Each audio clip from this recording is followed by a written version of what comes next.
Un cri s'élève de Rama, pleurs et longues plaintes.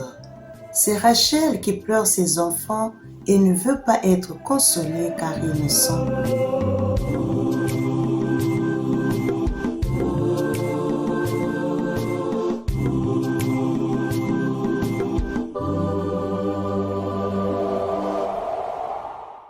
Aujourd'hui, l'Église célèbre les saints innocents.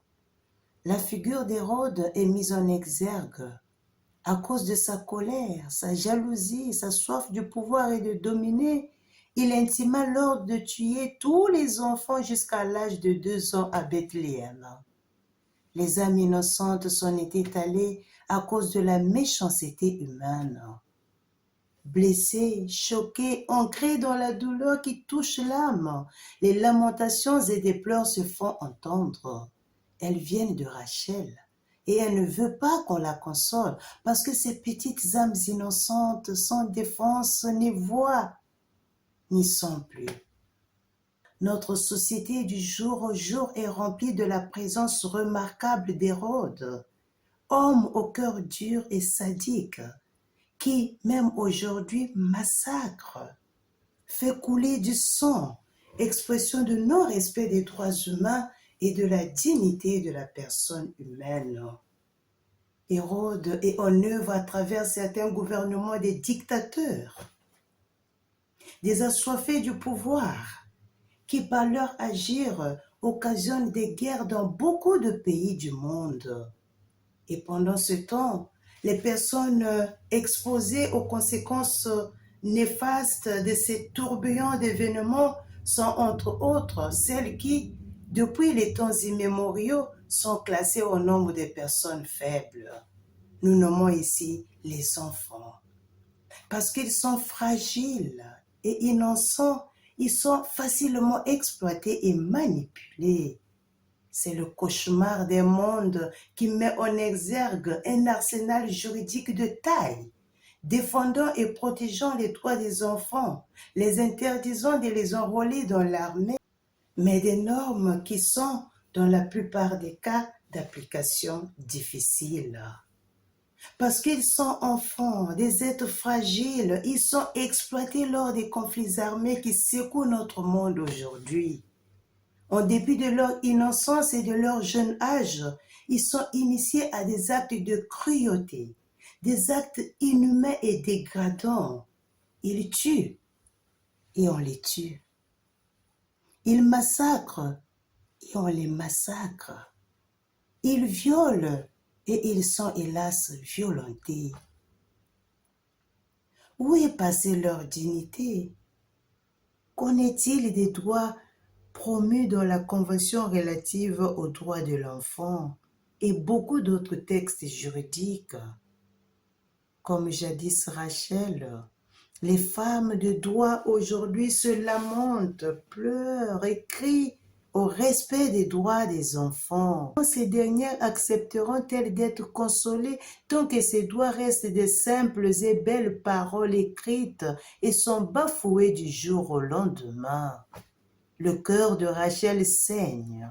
Les cœurs des femmes aujourd'hui saignent. Elles refusent d'être consolées aussi longtemps que les enfants continueront d'être victimes de la méchanceté des adultes. Les cœurs saignent au vu de ces milliers d'enfants qui meurent dans tous ces pays en guerre.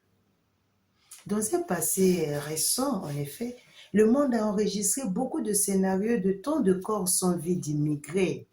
Savons-nous combien d'enfants sont victimes? Combien d'enfants ont vu leurs parents se noyer? Ils ont perdu des êtres chers. Avons-nous déjà évalué un seul instant les séquelles que ces moments tragiques laissent dans leur tranche vitale? Le traumatisme moral, psychologique et physique qui en résulte? Mais il n'y a pas que leurs parents qui sont morts. Eux aussi sont nombreux à mourir en traversant ces déserts de la misère pour chercher une vie meilleure. Ils sont morts et meurent encore. Comment ne pas se lamenter et pleurer?